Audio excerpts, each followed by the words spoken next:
Le rapport officiel dit que 2 membres de l'équipage ont disparu en mer. C'est l'explication la plus simple et la plus logique. Mais ce n'est pas vrai. La vérité est bien plus simple et bien plus effrayante. Tout a commencé environ 2 semaines après notre départ de Dutch Harbor. On bossait sur un vieux chalutier, le Polar Star, un bateau qui avait connu des jours meilleurs, mais qui tenait encore le coup. La coque était toute rouillée, la peinture s'écaillait et l'air était toujours rempli d'une odeur forte de diesel, de poisson et de sel. C'était notre monde. Le boulot était monotone et épuisant. On partait en mer pour plusieurs semaines, on jetait les filets, on les remontait, on déversait la prise sur le pont, on la triait, on la vidait, on la congelait, et ainsi de suite. Les jours se confondaient en un cycle sans fin de froid, d'humidité et de travail physique. Notre capitaine était Galloway, un homme d'une 50aine d'années, taciturne et dur. Il connaissait ses eaux comme sa poche et ne tolérait aucune erreur. Outre moi, l'équipage comptait 3 autres membres, Elam, Reese et Cohen. Elam était le plus âgé après le capitaine, un homme calme et incroyablement endurant, qui semblait ne faire qu'un avec ce bateau. Reese était le plus jeune, un gars d'une 20aine d'années, pour qui ce n'était que la 2e sortie en mer. Il était encore nerveux quand la mer commençait à s'agiter et ses mouvements n'étaient motte pas aussi précis que les nôtres. Cohen était notre mécanicien. Il sortait rarement sur le pont. Son royaume était la salle des machines, d'où provenait en permanence le grondement du moteur diesel. Je travaillais sur ce genre de bateau depuis déjà 7 ans. J'étais habitué à tout, au tangage, à la puanteur, aux vêtements toujours mouillés et aux mains qui ne se réchauffaient presque jamais. J'avais l'habitude que la mer, c'était pas une balade de santé, mais un boulot dur et dangereux. Cette fois-là, ça a foiré dès le début. La pêche était mauvaise. On passait des heures à remonter des filets presque vides. On attrapait un peu de morue, quelques alibus et un tas de déchets. Galloway devenait de plus en plus sombre chaque jour. Il vérifiait sans arrêt les cartes et le sonar, nous emmenant toujours plus au nord, dans des zones où on ne travaillait pas d'habitude. La pression montait. Chaque chalut vide, c'était des pertes, et pour nous, une part plus petite. On le comprenait tous sans avoir besoin de le dire. L'air à bord était lourd, les conversations courtes et strictement professionnelles. Même Rice avait arrêté de poser ces questions idiotes. On bossait, silencieux et concentré. La mer autour de nous semblait différente. D'habitude, les mouettes et les albatros tournaient au-dessus de l'eau. Parfois, on voyait des orques ou des phoques. Mais ces jours-là, il n'y avait que le vide. Le ciel gris se confondait avec l'eau grise à l'horizon, et ce tableau monotone n'était troublé par aucun signe de vie. L'eau était calme, presque miroitante, ce qui était étrange pour la mer de Bering. Il n'y avait même pas de petites vagues. Parfois, le brouillard s'épaississait tellement qu'on ne voyait plus le nez de notre propre navire. Il s'approchait sans bruit, enveloppant le bateau d'un cocon blanc épais, et alors le seul bruit qui restait était le ronronnement régulier de notre moteur. Un de ces jours-là, alors qu'on avait presque perdu tout espoir de faire une bonne prise, le sonar a détecté quelque chose de bizarre. J'étais à côté de Galloway, dans la timonerie, en train de boire un café chaud dans une tasse en métal. Le capitaine regardait l'écran, l'air pensif. À une profondeur d'environ 20 brasses, une ombre a filé. Elle était énorme, bien plus grande que n'importe quelle baleine. Sa forme était bizarre, allongée. Elle ne bougeait pas comme un poisson. Il n'y avait pas de mouvement caractéristique de la queue. Elle a juste glissé sur l'écran et a disparu. « C'était quoi ça ?» demandai-je. Galloway haussa les épaules. « Des interférences, sûrement, ou un banc de poissons. » Mais je voyais dès bien qu'il ne croyait pas un mot de ce qu'il disait. Il continua à fixer l'écran pendant un long moment, mais celui-ci resta vide. On n'en parla plus. La mer est pleine de trucs bizarres. Et si on s'arrête sur chaque anomalie du sonar, on peut devenir fou. On a mis ça sur le compte d'un problème technique ou d'un truc qui ne valait pas la peine qu'on s'y attarde. Mais un léger sentiment d'inquiétude était resté. Quelque chose dans cette ombre sur l'écran n'était pas normal. Elles étaient trop grandes, trop rapides, et ne bougeaient pas du tout comme ce que j'avais vu auparavant. On a fait quelques lancers supplémentaires. Les filets étaient toujours presque vides. La tension était à son comble. Galloway a décidé de faire un dernier trait avant de changer de zone. C'était un geste désespéré. On était tous fatigués, gelés et énervés. Mais un ordre est un ordre. On a de nouveau descendu le filet. Le treuil grinçait en envoyant des kilomètres de câbles et le lourd filait dans l'eau sombre. On a attendu. 1 heure, puis 2. La routine habituelle. Je regardais l'eau, sa surface immobile et sombre. Le silence était bizarre. Même le moteur semblait plus silencieux que d'habitude. Finalement, Galloway a dit de remonter. Cohen, dans la salle des machines, a accéléré et le treuil s'est mis à enrouler le câble. On a tout de suite compris que cette fois, le filet n'était pas vide. Le treuil travaillait avec un effort visible, le système hydraulique hurlait et tout le bateau s'inclina légèrement sur le côté. « On dirait qu'on a de la chance cette fois », dit Elam, et ce furent-ci les premiers mots qu'il prononça depuis plusieurs heures. Il y eut même comme un sourire sur son visage. On s'est tous animés. Un filet lourd signifiait une bonne prise. Une bonne prise signifiait de l'argent. C'était simple, mais à mesure que le filet remontait des profondeurs, la tension sur le treuil ne faiblissait pas. Au contraire, elle ne faisait qu'augmenter. J'ai vu Galloway regarder les manomètres. Son visage est devenu impassible. « C'est trop lourd », marmonna-t-il. « Même pour un chalut plein, c'est trop. » Finalement, un énorme sac de filets apparut à la surface. Il était gonflé à des dimensions incroyables, mais à travers les mailles, on ne voyait pas les corps argentés des poissons. Au lieu de cela, le filet était rempli de quelque chose de sombre et de dense. Quand on l'a tiré vers le bateau et qu'on a commencé à le hisser sur le pont, on a vu qu'il n'y avait presque pas de poissons. Quelques dizaines de morues se débattaient de sur les bords, emmêlées dans le filet. Le poids venait d'autre chose, quelque chose d'énorme, au centre. On a vidé le filet sur le pont. Des tonnes d'eau se sont déversées par-dessus bord, emportant avec elles quelques poissons et des algues. Puis, avec un bruit sourd et humide, ça s'est écrasé sur le pont. Le spectacle était à la fois dégoûtant et fascinant. Je n'avais jamais rien vu de tel. Imagine une énorme masse enchevêtrée de fibres blanches. Elles étaient aussi épaisses qu'un bras et s'entremêlaient pour former une structure complexe et chaotique. Ce n'était ni des muscles, ni des tendons au sens habituel du terme. La texture était lisse et humide, comme du cartilage. À certains endroits, ces fibres se rejoignaient pour former des segments lisses et plats, ressemblant à des plaques d'os ou à des morceaux de carapace. La couleur n'était pas d'un blanc pur, mais plutôt laiteuse, avec des veines jaunâtres et grisâtres. Toute cette masse était enroulée en une sorte de boule de la taille d'une petite voiture. Le plus bizarre, c'est qu'il n'y avait aucune trace de décomposition. Pas de pourriture, pas de mucus, pas d'odeur de chair en décomposition, qui accompagne généralement tout ce qui a passé longtemps au fond de l'eau. L'objet était propre, trop propre. Il n'y avait ni coquillage, ni algues, ni même de vase. On aurait dit qu'il venait d'être retiré d'un environnement stérile, et non du fond de la mer de Bering. Mais il y avait une odeur. Elle ne nous a pas frappés tout de suite, mais quelques secondes plus tard. Une odeur épaisse, lourde, métallique. C'était l'odeur du sang séché, mais pas de poisson. C'était une autre odeur, plus intense et plus pénétrante. Elle remplissait les poumons, s'accrochait à la langue. Rhys pâlit et recula.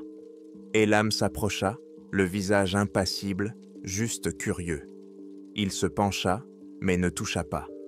On restait tous là à regarder cette chose qui gisait au milieu du pont. Le moteur continuait de vrombir régulièrement. La mer était calme. Seule cette odeur sanglonne et effrayante flottait dans l'air, ainsi qu'un brouillard froid et humide. Galloway sortit de la cabine. Il fit le tour de l'objet, le regard lourd et méchant. Ce n'était pas un poisson. C'était un déchet qui avait endommagé son chalut et lui avait fait perdre du temps. Il donna un coup de pied dans l'un des faisceaux blancs avec le bout de sa botte. Le faisceau se balança comme une corde tendue, puis revint lentement à sa place. « C'est quoi cette merde ?» demanda-t-il, s'adressant non pas à quelqu'un en particulier, mais au vide. Personne ne répondit. On ne savait pas. Ça ne ressemblait ni à des restes de baleines, ni à un calmar géant, ni à quoi que ce soit connu de la science. C'était quelque chose d'étranger, quelque chose qui n'avait pas sa place dans ces eaux, quelque chose qui n'aurait jamais dû exister. On était resté silencieux pendant quelques minutes. Tous les sons semblaient s'être évanouis. Il n'y avait plus que nous, notre bateau, et cette chose monstrueuse sur le pont, qui empestait le sang. J'ai regardé Elam.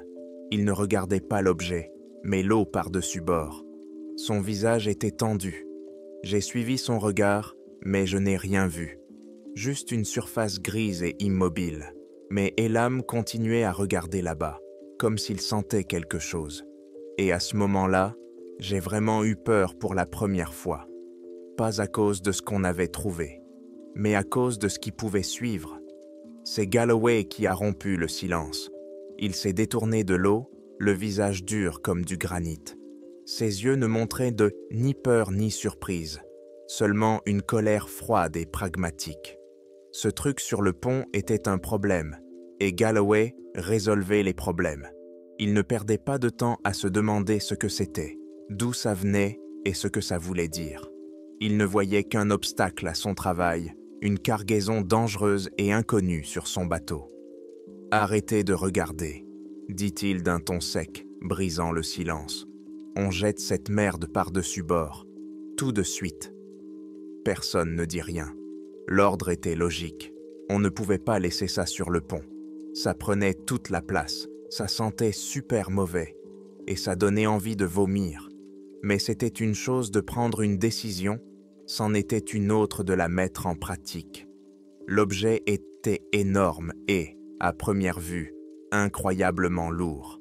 On ne pouvait pas simplement le pousser. Elam, Rhys, prenez les gaffes. Corwin, avec moi, on va mettre les élingues en place, ordonna le capitaine. On se mit en mouvement pour exécuter l'ordre. Nos gestes étaient lents, hésitants. Personne ne voulait toucher cette chose. J'ai enfilé des gants épais en caoutchouc, même si je savais que c'était juste pour me rassurer. Galloway et moi avons approché l'objet de deux côtés. Il fallait passer des élingues solides en nylon sous l'objet pour ensuite les accrocher au crochet du treuil et soulever cette masse. Je me suis accroupi. L'odeur de sang était presque insupportable. Elle me prenait le nez et la gorge. La surface des cordons blancs était lisse et élastique au toucher, comme la peau d'un dauphin, mais on sentait une dureté d'acier en dessous. Elle était froide, mais ce n'était pas le froid de l'eau de mer. C'était un autre froid, un froid intérieur qui semblait provenir de la structure même de l'objet. On a commencé à pousser la sangle en dessous. C'était dur, la masse était bien collée au pont et on devait littéralement enfoncer le câble dans les moindres interstices, au risque de se coincer les doigts. Pendant ce temps, Elam et Rhys essayaient de déplacer l'objet à l'aide de longues gaffes. Ils s'appuyaient au mât dessus en contractant tous leurs muscles. Le métal des gaffes glissait en grinçant sur les plaques d'os lisses sans laisser de rayures. L'objet cédait avec beaucoup de difficulté, ne bougeant que d'1 centimètre à la fois. Finalement, après plusieurs minutes de lutte, on réussit à passer 2 élingues sous lui. On les fixa au crochet. Je me suis dirigé vers le pupitre de la treuille. Galloway, Elam et Rhys se tenaient de près avec leurs gaffes pour guider le mouvement de la charge. « Allez, Corwin, lentement », a ordonné le capitaine. J'ai appuyé sur le levier. La treuille s'est tendue, les câbles se sont enfoncés dans la masse blanche, la déformant légèrement. L'objet se détacha lentement du pont. Il ne se balançait pas, comme on aurait pu s'y attendre. Il s'élevait d'un seul bloc, comme un morceau de métal massif. L'odeur s'intensifia. Alors que nous le traînions vers le bord, il laissait une traînée humide et sombre sur le pont. Pas sale, juste mouillé, comme si un liquide incolore s'écoulait de lui. Finalement, on l'a tiré jusqu'au bord. Il pendait au-dessus de l'eau, cachant la vue sur l'horizon gris. « Lance !» a crié Galloway. J'ai appuyé sur le loquet. Le crochet s'est ouvert et l'objet est tombé dans l'eau. Il n'y a presque pas eu d'éclaboussure. Il a coulé avec un bruit sourd et lourd, comme s'il avait plongé dans du pétrole épais. Pendant une seconde, le silence s'est installé. On a tous ressenti un soulagement. Le problème était réglé. On s'était débarrassé de lui. J'ai éteint le treuil et je me suis tourné vers les autres. Rhys essuyait la sueur de son front. Elam rangeait tranquillement son gaffe. Galloway regardait l'endroit où l'objet avait disparu sous l'eau. Et à ce moment-là, ça a commencé. L'eau n'a pas bouilli. Ce mot n'est pas le bon. L'eau sous notre coque a gonflé, comme si un énorme ballon était lentement gonflé sous elle. La surface s'éleva de plusieurs pieds, formant un dôme lisse et huileux. Puis ce dôme éclata sans un bruit, et un torrent d'eau trouble et sombre jaillit des profondeurs, apportant avec lui une odeur de vase et de pourriture qui se mêla à l'odeur de sang qui flottait encore dans l'air. Et puis, ils sont apparus à la surface. Ce n'étaient même pas des ombres, c'étaient des silhouettes. Il y en avait une douzaine, peut-être plus. Ils sont sortis de l'eau sans faire le moindre bruit, comme des flotteurs. Ils étaient allongés et minces. Leur peau était aussi grise que l'eau qui les entourait. Elles avaient de longs bras qui se terminaient par des doigts incroyablement longs, entre lesquels je voyais clairement des membranes sombres. Leur tête était emmatée lisse, sans cheveux, avec de grands yeux sombres qui ne clignaient pas. Elles n'avaient pas de nez ni d'oreilles visibles, juste une surface lisse avec deux creux sombres pour les yeux et une fine fente pour la bouche. Ils ne bougeaient même pas. Ils flottaient donc juste dans l'eau, la tête tournée vers nous. Ils nous fixaient, pas le bateau, nous, chacun d'entre nous. Personne ne faisait de bruit. On était figés. Rhys était là, bouche bée, le visage blanc comme un linge.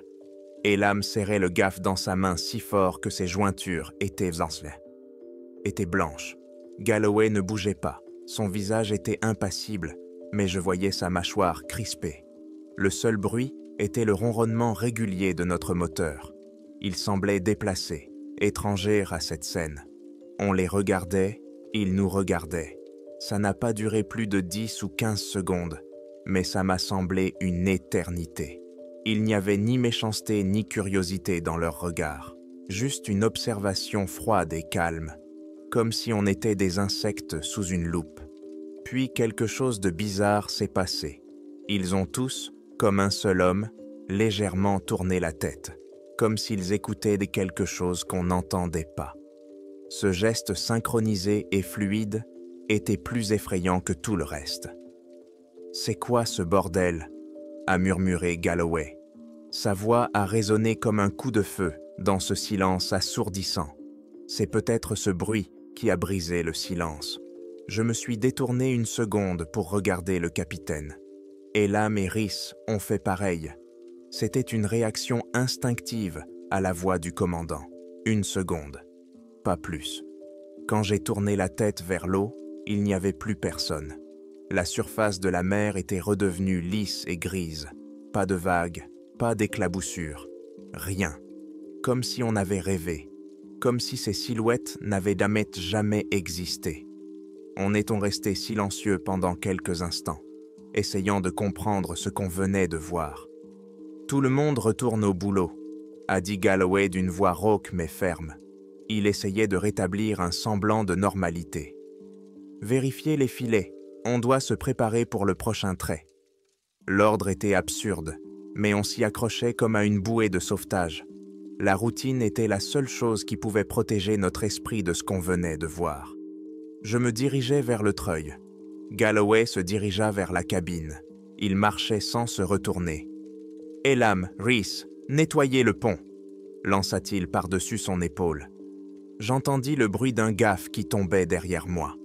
Je me retournai. Le pont était vide. L'endroit où se trouvaient Elam et Rhys quelques instants auparavant était désert. Je regardais tout autour de moi. Il n'était pas là. « Elam » appelai-je.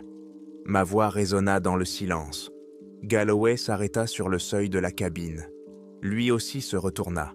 Son regard balayait le pont. « Rhys !» cria-t-il. Sa voix n'était plus aussi assurée. Seul le bruit du moteur et le clapotis de l'eau contre la coque répondirent. Nous avons regardé les bouées de sauvetage suspendues à leur place le long des côtés du bateau. Elles étaient toutes là. Personne n'était tombé par-dessus bord. Il n'y avait ni cri, ni éclaboussure. Ils avaient tout simplement disparu. Cela ne faisait pas plus de 5 minutes que nous avions jeté cet objet. Peut-être même moins. Galloway et moi avons échangé un regard. Pour la première fois, j'ai vu dans ses yeux non pas de la colère, mais de la peur. Une peur profonde, animale. Il s'est précipité vers la radio.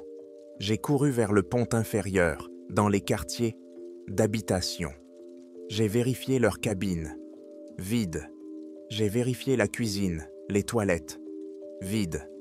J'ai crié leur nom, mais seul l'écho me répondait dans les couloirs étroits du navire. Je suis retourné sur le pont. Galloway fouillait déjà la proue. On s'est retrouvés au milieu du pont. « Cohen !» a hurlé le capitaine dans l'interphone qui menait à la salle des machines. « Cohen, réponds. Elam ou Rhys sont descendus vers toi. » Quelques secondes plus tard, le haut-parleur siffla. « Non, capitaine, je suis seul ici. Que s'est-il passé ?»« Reste où tu es, ne bouge pas, » rétorqua Galloway. L'obscurité s'installa. On alluma tous les projecteurs du bateau. Leurs faisceaux transperçaient le brouillard, éclairant de petites zones d'eau calmes et noires. On cherchait. On criait leurs noms jusqu'à en perdre la voix. On scrutait l'eau dans l'espoir d'apercevoir quelque chose. Un canot chaviré, un gilet de sauvetage, un corps. Mais la mer était parfaitement calme et vide, comme si elle les avait emportés et effacé toute trace. On a arrêté les recherches seulement quand il était devenu évident qu'elles étaient inutiles. 2 de nos pêcheurs avaient disparu. Ils avaient disparu du pont du bateau au milieu d'une mer calme, sans un bruit, sans une trace. On s'est tous retrouvés dans la timonerie. Cet espace exigu, qui nous semblait auparavant confortable et sûr, ressemblait maintenant à un piège. Dehors, c'était le noir total, impossible de distinguer l'eau noire. On a éteint les projecteurs. Regarder dans le vide était inutile et ne faisait qu'accentuer notre sentiment d'isolement. Cohen était remonté de la salle des machines. Son visage, d'habitude couvert de graisse, était pâle. Il ne voyait pas ce que nous voyions, mais il entendait nos cris, puis le silence. Il savait que 2 membres de l'équipage avec lesquels il avait pris la mer avaient disparu. Cela suffisait. Nous 3, le capitaine, moi et le mécanicien, étions tout ce qui restait de l'équipage du Polar Star. Personne ne parlait. Galloway était assis dans son fauteuil et regardait les instruments. Je me tenais près de la carte, faisant semblant d'étudier notre itinéraire. Cohen était appuyé contre le mur près de l'entrée, les bras croisés sur la poitrine. L'air était lourd de questions non posées et de réponses impossibles. Nous pensions tous à la même chose, repassant dans notre tête les dernières demi-heures. Les silhouettes dans l'eau, leurs regards fixes, et la façon dont Elam et Rhys avaient disparu sans laisser de traces. Finalement, Galloway rompit le silence. Il ne nous regarda pas. Il tendit la main et alluma la radio. Le haut-parleur s'anima, remplissant la cabine d'un léger sifflement statique. Il s'éclaircit la gorge et prit le micro. « Garde côtière, ici le chalutier Polar Star. À vous. » Il y eut un bref silence, puis une voix claire et calme répondit « Polar Star, ici la garde côtière. Je vous reçois bien. À vous. » Galloway appuya sur le bouton. Sa voix était calme, presque mécanique. C'était la voix d'un capitaine signalant un incident. « Je signale un incident. 2 membres d'équipage sont à la mer. Coordonnées. » Il donna notre position à la seconde près. Les recherches n'ont rien donné. Ils sont présumés disparus. J'écoutais ces mots et j'étais envahi par un sentiment étrange, un sentiment de complicité dans le mensonge, par-dessus bord. Cette phrase impliquait un accident, qu'ils avaient glissé, qu'ils étaient tombés, qu'il y avait eu une lutte pour survivre, des cris que personne n'avait entendus. Mais rien de tout cela n'était vrai. Ils avaient simplement disparu. Mais que pouvaient-ils dire d'autre? Que des créatures silencieuses des profondeurs marines les avaient emportés? On l'aurait pris pour un fou. On nous aurait tous pris pour des fous. C'était le seul rapport possible, la seule version des faits que le monde à terre pouvait accepter. « Bien reçu, Polar Star », répondit la voix dans la radio. « Décrivez la situation. » On faisait des travaux sur le pont après avoir remonté le chalut, continua Galloway d'une voix tout aussi monotone. La mer était calme, il y avait du brouillard.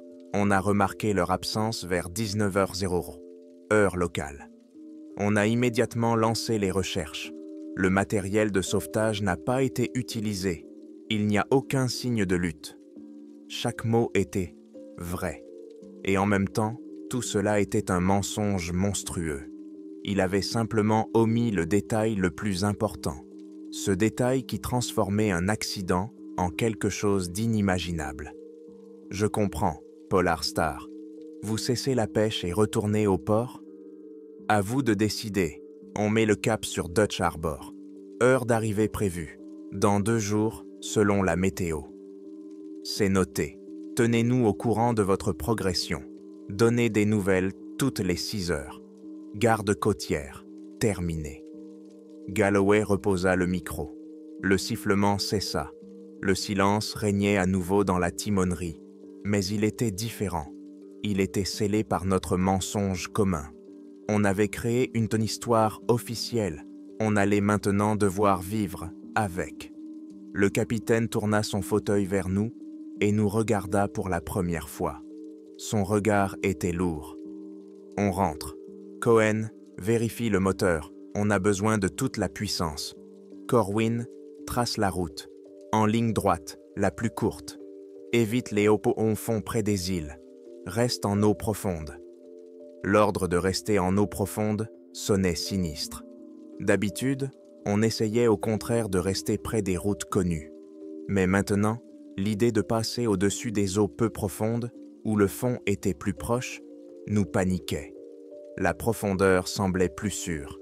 C'était irrationnel, mais nous le ressentions tous. Cohen acquiesça silencieusement et sortit, descendant dans son monde de métal, rugissant. Je m'approchai de la table avec les cartes. Mes 2 mains tremblaient légèrement lorsque je pris la règle et le crayon. Je traçais un itinéraire, mais mes pensées étaient lentes et loin. Je voyais les couchettes vides dans le compartiment habité, les affaires d'Elam soigneusement rangées dans un coffre, le journal que lisait Rhys laissé sur la table. Ces gens étaient Bill à quelques heures auparavant. Ils avaient des projets, des familles, des vies. Il ne restait plus d'eux que leurs affaires dans une cabine vide et un rapport mensonger pour les gardes-côtes. Galloway se mit à la barre et donna un nouveau cap au navire.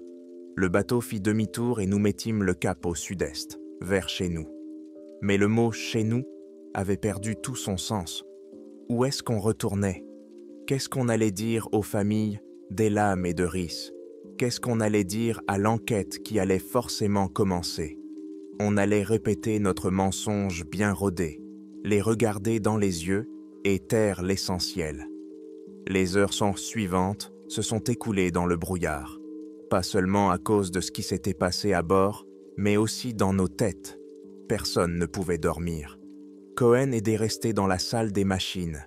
Je l'entendais s'affairer, vérifiant et revérifiant tous les systèmes. C'était sa façon de gérer la situation, se plonger dans le travail, dans des mécanismes compréhensibles et logiques. Galloway et moi sommes restés dans la cabine. On n'a pas parlé de ce qu'on avait vu. Le sujet était tabou. En parler, c'était reconnaître la réalité de ce qui s'était passé, et notre esprit refusait de le faire. À la place, on parlait de la route, de la météo, de la consommation de carburant, de tout sauf de l'essentiel, mais le silence en disait plus long que les mots. Toutes les quelques minutes, l'un de nous jetait un coup d'œil à l'écran du sonar. Il était vide.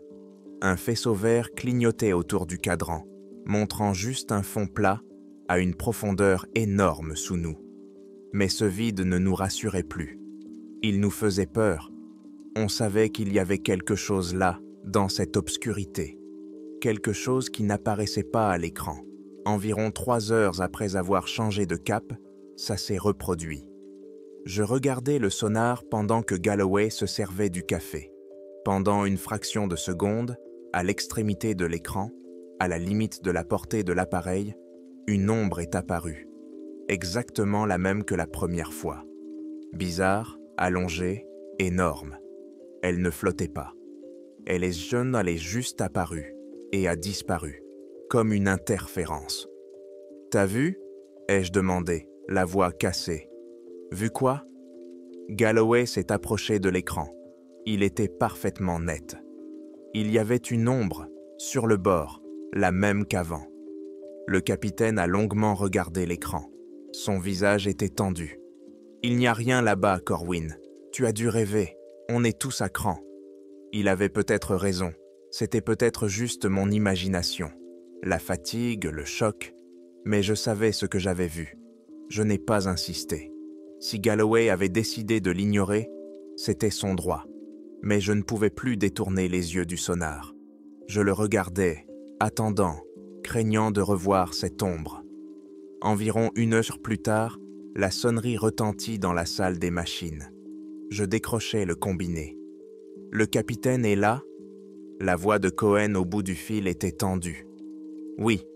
Qu'y a-t-il » ? ?»« Dis-lui, il y a un bruit bizarre, à l'extérieur, sur le côté gauche, sous la ligne de flottaison, comme si quelque chose grattait la coque. » Je passai le combiné à Galloway. Il écouta Cohen, lui posa quelques questions brèves. « C'est fort ? C'est continu ou intermittent ? Tu peux localiser la source ?» Puis il raccrocha.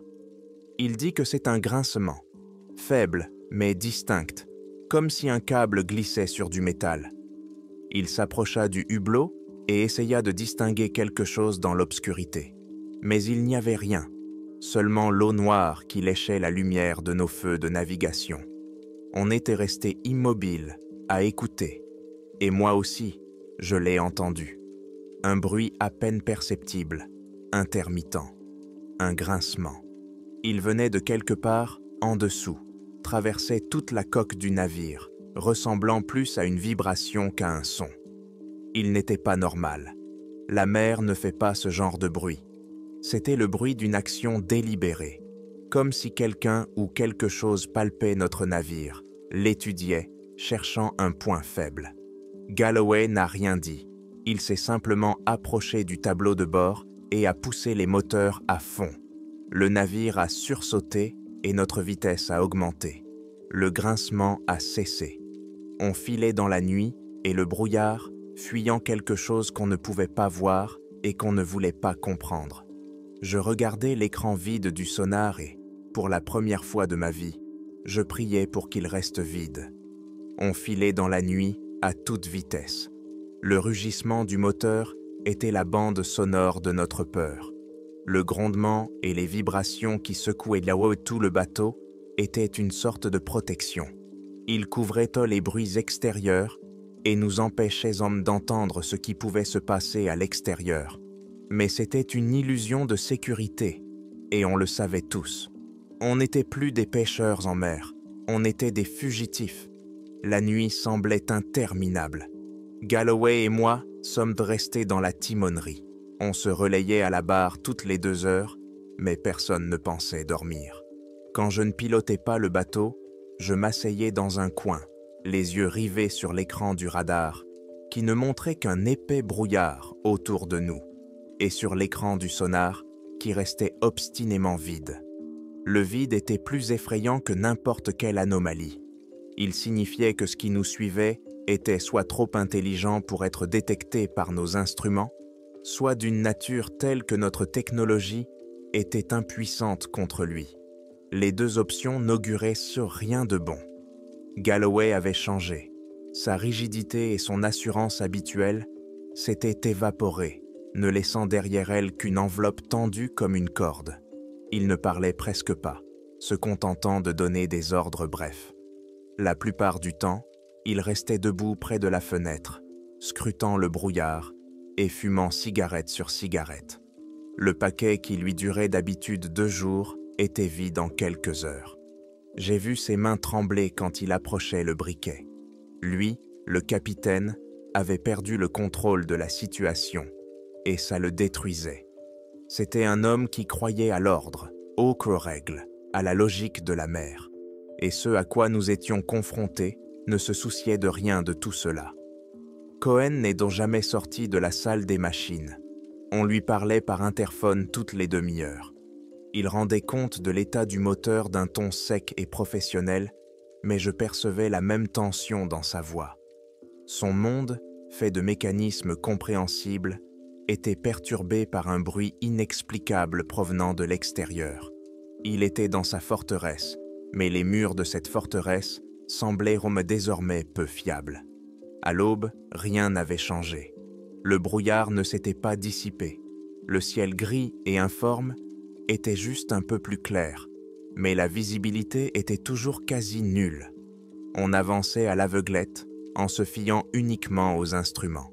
Et c'est à ce moment-là que le moteur a commencé à avoir des ratés. Il ne s'est pas arrêté, mais son ronronnement régulier a laissé place à un rugissement saccadé et laborieux. Les vibrations se sont intensifiées et le pont a été secoué par de violentes secousses. Galloway s'est précipité vers l'appareil de communication. « Cohen, qu'est-ce qui se passe avec le moteur ?»« Surchauffe, capitaine, » répondit-il. « On a trop longtemps navigué à la limite. Et puis, on dirait que le filtre à eau de mer du système de refroidissement était bouché. La pression baisse.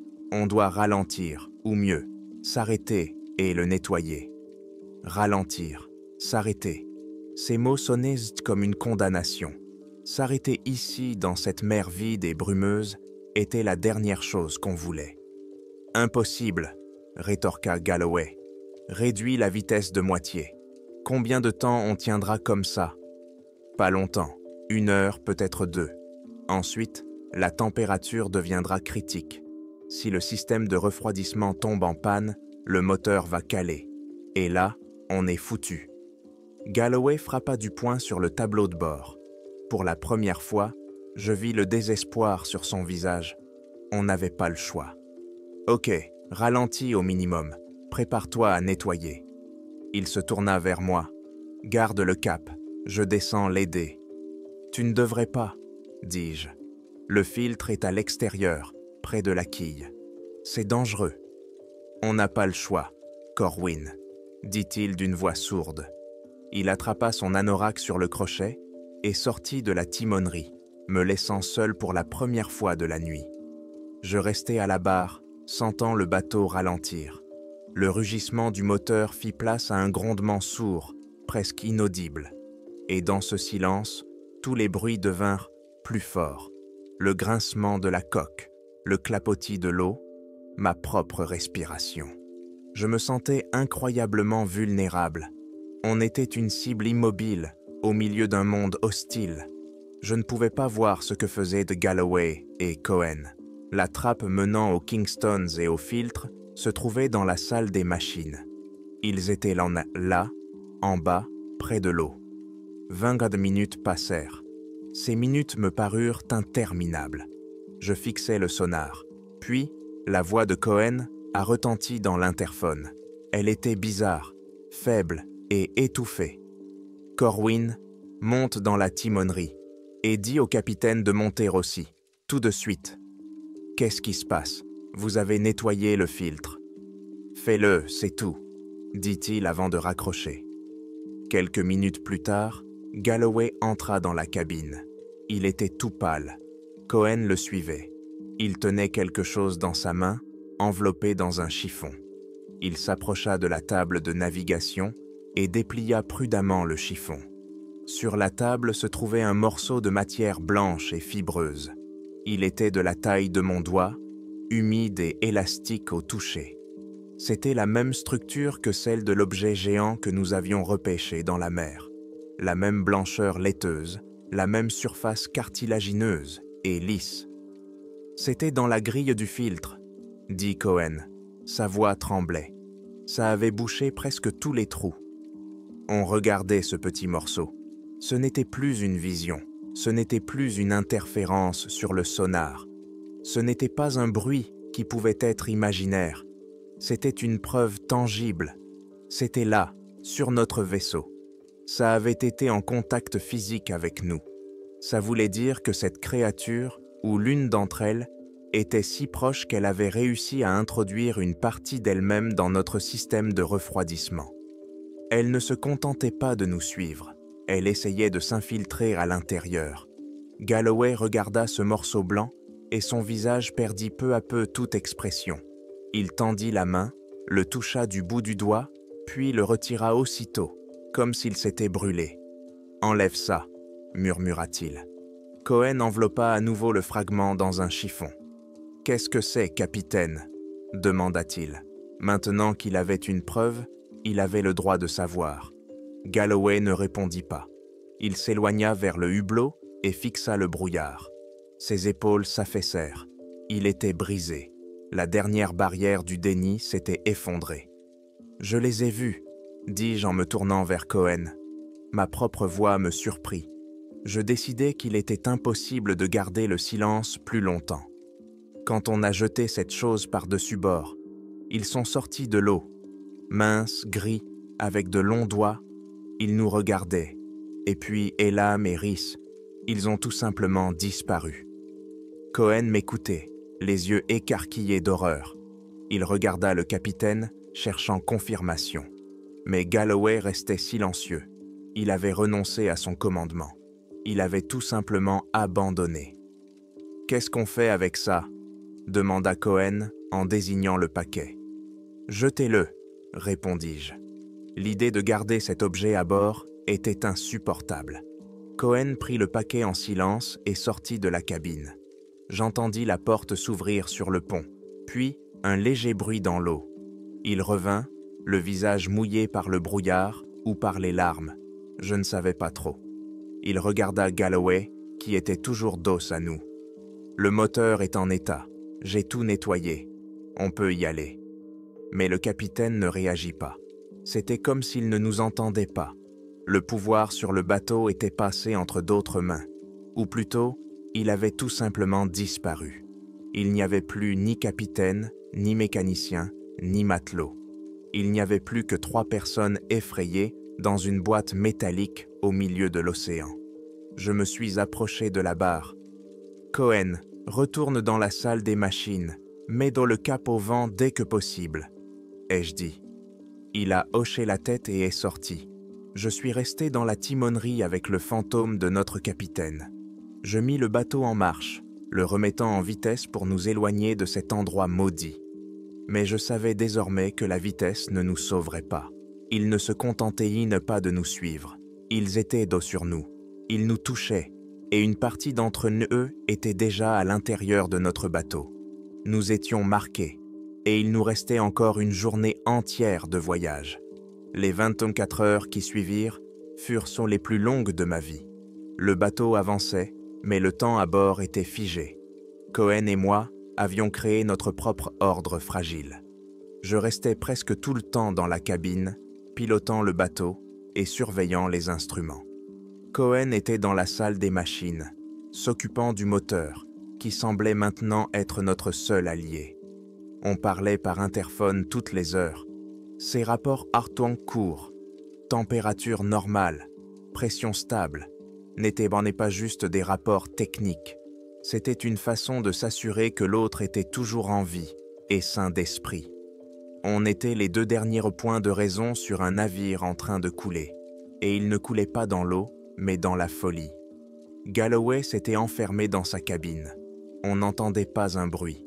Je laissais un plateau avec de la bouffe et de l'eau devant sa porte. Parfois, après quelques heures, je voyais que la bouffe n'avait pas été touchée. Parfois, elle avait disparu. On n'essayait pas de lui parler.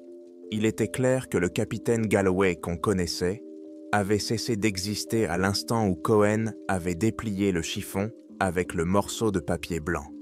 Le plus dur, c'était les appels à la garde côtière. Toutes les 6 heures, je devais prendre contact. Je prenais le journal de bord où Galloway avait fait ses notes et, en essayant de parler le plus calmement et indifféremment possible, je donnais notre position et l'état du bateau. Je mentais. Je mentais à un représentant officiel des autorités et chaque fois que je disais « Polar Star, tout va bien, nous suivons notre cap », je sentais ce mensonge m'envahir, devenir une partie de moi. On enterrait la vérité à chaque fois qu'on passait à l'antenne. On enterrait Elam et Rhys une 2e fois. La nuit, la pression psychologique s'est intensifiée. Le grincement sur la coque est revenu. Mais cette fois, c'était différent. Ce n'était plus chaotique, c'était devenu rythmique. Un grincement lent et prolongé, puis une pause de 10 secondes exactement, puis à nouveau le grincement, comme si quelqu'un mesurait le temps à bord de notre vaisseau. C'était pire que des bruits aléatoires. Ça montrait qu'il y avait un esprit derrière, de la patience. Ce bruit nous rendait fous. Il passait à travers le grondement du moteur, à travers le grincement des cloisons. Il était partout. Quelques heures plus tard, Cohen m'a appelé, sa voix à peine audible à cause du bruit dans la salle des machines. Corwin, cette odeur était de retour, près des pompes de cale. Faible, mais c'est bien ça. Une odeur de sang. Je n'ai rien répondu. Qu'est-ce que je pouvais dire? J'ai juste regardé l'écran du sonar. Il était vide, complètement, parfaitement vide. Ils étaient trop près pour que le sonar les détecte. Ils étaient hommes sous nous. Ils nous touchaient. Ils respiraient de sur nous avec leur odeur de cadavre. Puis, on a eu des problèmes d'électricité. Pendant quelques minutes, la lumière s'est éteinte dans le couloir menant aux cabines. Ensuite, le projecteur de pont s'est allumé et éteint tout seul. Le détecteur de profondeur a affiché pendant un instant une valeur invraisemblable de plusieurs milliers de brasses, puis est revenu à la normale. Cohen a signalé que le tachymètre du moteur avait indiqué pendant une seconde un régime nul alors que le moteur tournait normalement. C'était bon que des pannes d'EI mineures, insignifiantes. N'importe quel mécanicien les aurait attribuées à un vieux câblage ou à l'usure du matériel. Mais on savait que ce n'était pas le cas. Ce n'était pas une panne, c'était une intervention. Ils jouaient avec nous. Ils nous montraient qu'ils pouvaient y faire tout ce qu'ils voulaient avec notre navire. Ils auraient pu nous couler à tout moment. Mais ils ne l'ont pas fait. Ils prolongeaient notre agonie. Et c'était la pire des tortures. Au matin, j'étais au bord de la crise de nerfs. Je n'avais pas dormi depuis presque 2 jours. Mes yeux me brûlaient, chaque bruit me faisait sursauter. Le grincement rythmé ne s'arrêtait pas une seconde. Et puis la porte de la cabine s'est ouverte. Galloway était sur le seuil. Je ne l'ai pas reconnu. Il portait les mêmes vêtements, mais ils étaient montés maintenant en lambeaux. Son visage était couvert d'une barbe hirsute, ses yeux brillaient d'un éclat sauvage. Il ne m'a pas regardé. Il est dépassé devant moi et s'est dirigé vers la table où se trouvait le journal de bord. « Tout ça, c'est des mensonges », a-t-il dit d'une voix rauque. Sa voix était celle d'un vieil homme. Il a attrapé le journal et a essayé de le déchirer. La couverture épaisse résistait. Il a alors commencé à arracher les pages, les froisser et les jeter par terre. « On ne peut pas mentir », marmonnait-il. « Ils ne pardonneront pas. Ils savent qu'on ment. » Je me suis levé d'un bond. « Capitaine, arrêtez !» Il ne m'a pas fait attention. Jetant les restes du journal, Il a d'attraper une lourde paire de jumelles en métal et la balancer sur la radio. Le plastique du boîtier a craqué. « Il faut détruire le mensonge !» criait-il. « Alors peut-être qu'il... Il leva à nouveau les jumelles. À ce moment-là, Cohen, attiré par le bruit, fit irruption dans la cabine. À nous deux, nous nous jetâmes sur Galloway. Il se défendait avec une force inattendue. Ce n'était pas une bagarre. On aurait dit qu'on essayait de calmer un animal sauvage enfermé dans une cage. Il ne criait pas, il hurlait, longuement, désespérément. On l'a jeté par terre. Il continuait à marmonner quelque chose à propos de mensonges et Dieu qui nous observait depuis l'eau. On n'avait pas le choix. On l'a traîné dans la cabine et on a verrouillé la porte de l'extérieur. C'était le moment le plus effrayant. On avait commis un acte de mutinerie. On avait renversé et emprisonné notre capitaine. L'ordre à bord du Polar Star était définitivement rompu. Cohen et moi sommes retournés dans la timonerie. Des pages arrachées du journal de bord étaient éparpillées partout. La radio était cassée. On ne pouvait plus communiquer. On était seuls. J'ai regardé Cohen. Son visage était couvert de suie et de sueur, mais ses yeux étaient déterminés.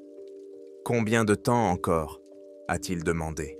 « 10 heures, s'il n'y a pas de problème, » ai-je répondu. Et on a continué, dans un silence total. Le grincement à bord a cessé, au moment même où on a enfermé Galloway. Je ne sais pas pourquoi.